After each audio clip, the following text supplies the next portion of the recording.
This is part 3 out of, I'm guessing, 5 parts to this topic. Links to parts 1 and 2 are downstairs, and I give a ton of background information in those, some of which even relates to the Polybius urban legend. So I think our only recourse is to look at some people who may have had a part in the development of the legend, assuming this is a legend. Okay, so how do the Freedom of Information Act, MK Ultra, and Polybius merge together? I would suggest it's kind of a time release thing.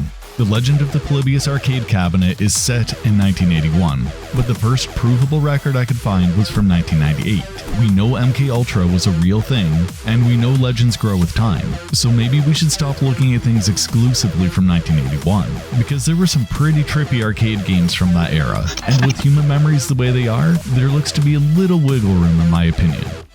Who actually started the rumor turned urban legend turned conspiracy theory? Well, there are some options. User Kiwasabi did some research and posted his conclusions on Arcade Museum in 2012. And given the information available when the post was made, his conclusion makes sense on the surface. The basis of the conclusion is that German internet appreciator CyberYogi posted an April Fool's prank that started the entire mythos, which we can see here. But there is a link to the ROM, and a link to some wave samples ripped from the board, at least using the Wayback Machine. So I've downloaded the ROM and downloaded the sample that's still available.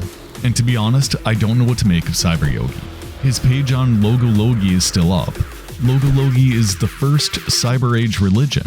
The website is definitely like slipping back in time, but there are some digital paintings and a collection of music he's created.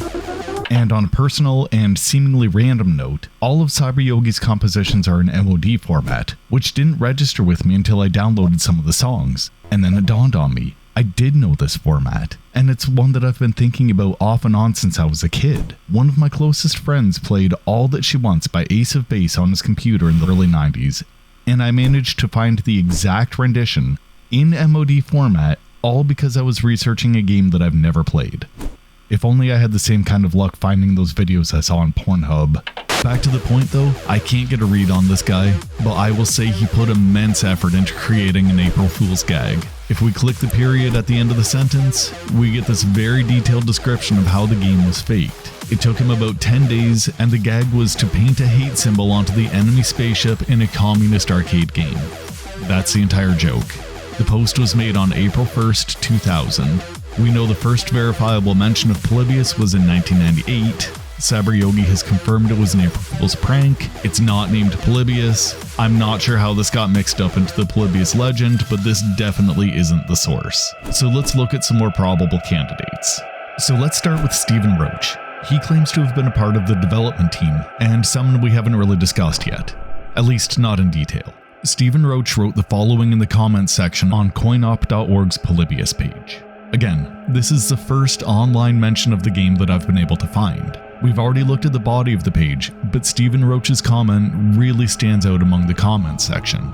I think it's about time I laid this to rest, however entertaining the speculation. My name is Stephen Roach, who is primarily based in the Czech Republic. Sinislotion was a company set up by myself and several other mainly amateur programmers in 1978 that worked on component parts for printed circuit boards that saw programming as a limited but very profitable sideline. I think the fact that it wasn't the focal point of our business took the pressure off of us, and hence we created some quality work which quickly gained a reputation within the industry. We were approached around 1980 by a Southern American company that shall remain nameless for legal purposes to develop an idea they had for producing an arcade game with a puzzle element that centered around a new approach to video game graphics. They were very keen indeed to gain an upper hand in what was already a very competitive market, so we were offered a staggering commission-based remuneration package to develop something special that utilized the technology.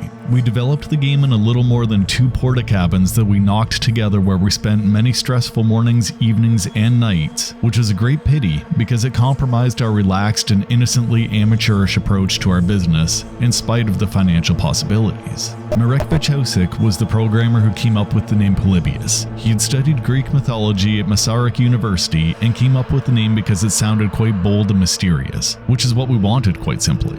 The inspired graphics combined with the puzzle elements and scintillating gameplay was something to behold. We playtested it for hours and hours, and it certainly was an addictive game that was well loved professionally and recreationally by all that played it. The company couldn't have been happier, and we all thought we were on the verge of something very special indeed.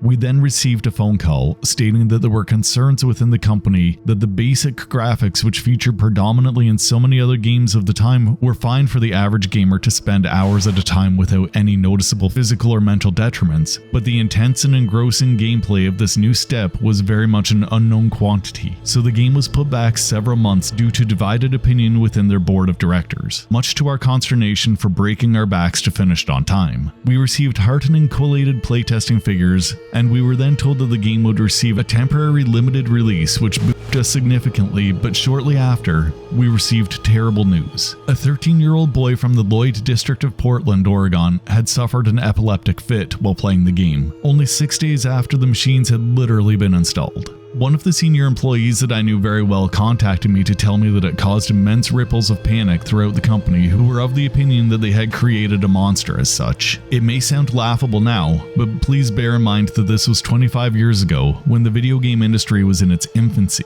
Every effort was made to withdraw the game from the public domain as quickly as possible, but the scaremongering was already out in force, and a lot of the children were queuing up or daring their friends to play the supposedly nightmarish game.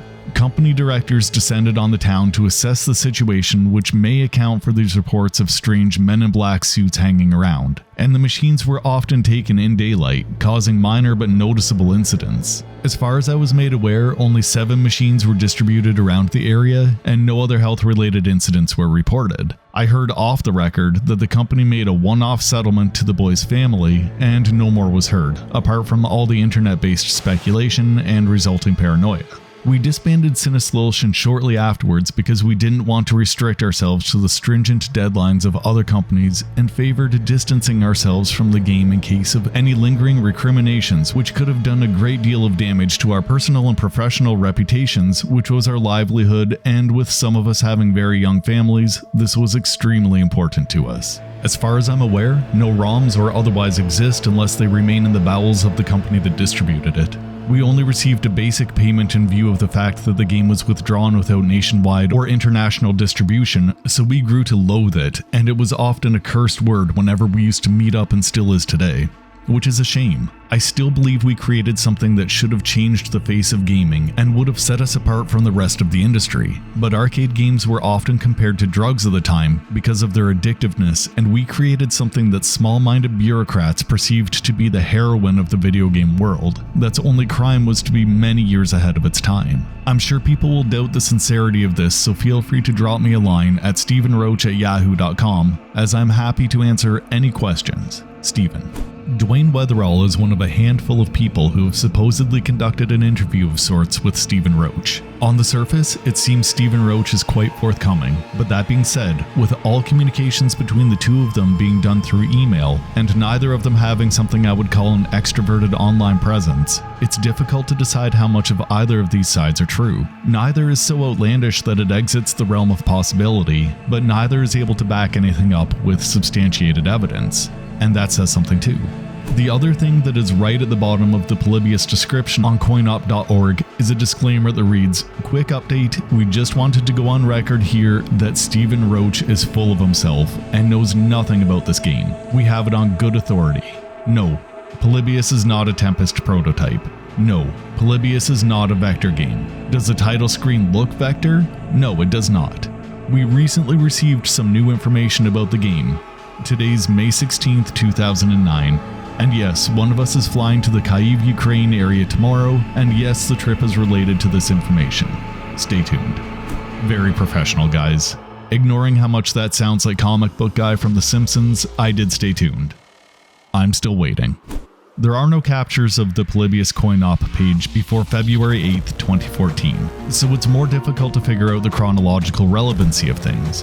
But let's look at what we know. According to coinop.org, this game page was created 8/3/1998 and last updated 5/16/2009.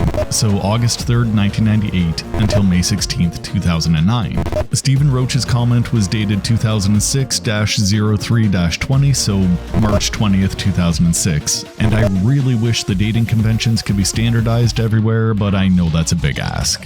Anyways, this means that between March 20th, 2006 and May 16th, 2009, someone got their panties in a knot and decided that Stephen Roach is full of himself. I'll go out on a limb and suggest that maybe there's probably only been one, maybe two edits on the game page. I'm thinking one is the fuzzy search, since there's no screen grabs of the game that have been proven to be official, and a second edit would definitely be the quick update addendum discussed earlier. Given there's been no proof of literally anything from any direction regarding this story, this basically has to be thrown out. It's not absurd, it's just not a provable thing either, and that's really too bad.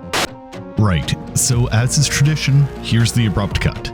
Episode 4 should be out in about 2 weeks, and it's a much less quote-heavy episode than this. We'll be discussing the next 2 plausible candidates for the creation of the myth, as well as dipping our toes into some very real practices introduced by the US government with MKUltra. Links to episodes 1 and 2 are downstairs, and thank you all for watching. Love to all.